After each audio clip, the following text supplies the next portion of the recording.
Bayangkan seorang pengusaha muda, sukses, usahanya maju, keluarganya bahagia.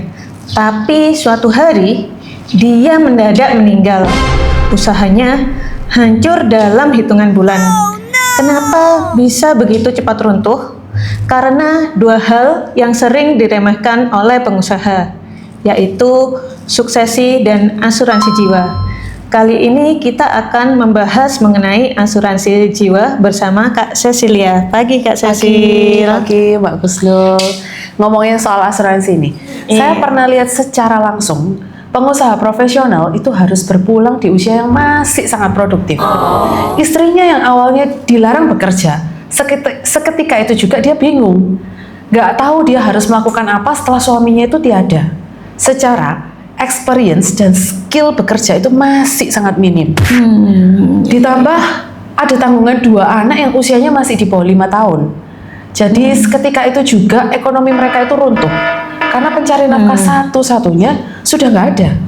Istri hanya bisa mulai dari hal yang paling sederhana, yaitu open PO makanan untuk bisa melanjutkan kehidupan mereka. Mulai dari menawarkan di grup WA, mulai dari mendatangi secara langsung. Memang kedengarannya secara sangat miris sekali. Tapi hal ini seperti banyak sekali kita jumpai di sekitar kita. Coba deh cek di sekitar kita hal seperti ini. Oh, iya memang banyak ya Kak Cecil ya seperti ini. Karena apa? Orang-orang masih menganggap asuransi itu beban buat mereka. Padahal sebenarnya asuransi jiwa itu tameng buat keuangan keluarga. Betul. Kalau pemilik usaha, terutama kepala keluarga yang sebagai sumber utama nafkah keluarga itu tiada, keluarganya tetap bisa melanjutkan hidup dengan uang dari asuransi jiwa ini. Jadi bisnis mereka ada cash flow untuk tambahan, untuk bertahan selama penggantinya, entah istri atau anaknya ini belajar untuk melanjutkan usaha pengusaha tersebut. Iya. Jadi teman-teman pengusaha, kalau kita bisa pastikan keluarga kita aman, kenapa kita harus menunda-nunda asuransi jiwa? Oke Kak Cecil, mengenai asuransi jiwa, ada berapa jenis sih sebenarnya asuransi jiwa ini? Ya, padahal untuk di asuransi itu ada 3 jenis asuransi jiwa. Yang pertama term life. Term life itu asuransi jiwa yang berupa santunan kematian yang akan diterima oleh ahli waris, tapi sifatnya berjangka. Dalam periode tertentu dan preminya itu jauh lebih terjangkau. Gitu. Yang kedua adalah whole life. Whole life itu asuransi jiwa yang memberikan perlindungan seumur hidup. Rata-rata sampai usia 99 atau 100 tahun. Dan ada nilai tunai yang bisa dicairkan. Begitu. Yang ketiga, asuransi endowment. Endowment seringkali disebut sebagai asuransi dwiguna. Jadi dia ada 2 manfaat utama. Perlindungan jiwa serta nilai tunai untuk tertanggung jika tertanggung ini masih hidup loh di akhir periode.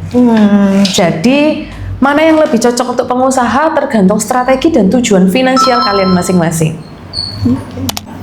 Jadi teman-teman pengusaha, ada cara cepat untuk menghitung kebutuhan asuransi jiwa kamu, yaitu kalikan pengeluaran tahunan keluarga dengan 25 kali. Contoh, keluarga kamu butuh 100 juta per tahun, berarti minimal asuransi jiwa kamu adalah 2,5 miliar rupiah. Kedengarannya besar ya Kak Cecil, padahal justru itu adalah investasi perlindungan terbaik untuk keluarga kita tercinta. Ada cerita enggak Kak mengenai pengalaman asuransi jiwa pada pengusaha muda? Pernah. Jadi saya pernah mendampingi secara langsung mulai dari awal pengajuan asuransi sampai pada saat pencairan asuransi jiwanya. Jadi dia seorang pengusaha muda juga yang pergi secara mendadak. Di usia yang masih sangat produktif. Dan istrinya minim skill tentunya karena memang tidak boleh bekerja. Minim skill dan minim experience di dunia bisnis. Tapi untungnya karena dengan asuransi jiwa, bisnisnya akan tetap bisa running. Bermodalkan dari pencairan asuransi jiwa pada saat suaminya berpulang. Dan ketiga anaknya masih tetap bisa melanjutkan pendidikan yang secara layak sesuai yang diharapkan oleh mereka. Sehingga istri ini nggak panik. Istri masih tetap bisa running meskipun minim skill, tapi dia punya modal yang akan bisa diputarkan untuk bisnisnya. Dia bisa melanjutkan kehidupannya tanpa kehadiran suami. Gitu. Nah, artinya polis asuransi jiwa itu bukan hanya sekedar polis perjanjian antara perusahaan asuransi dengan nasabah, tapi polis asuransi jiwa itu adalah bentuk warisan cinta kita kepada pasangan dan anak. Oh iya, betul Begitu. sekali. Jadi teman-teman, jangan tunggu sampai terlambat.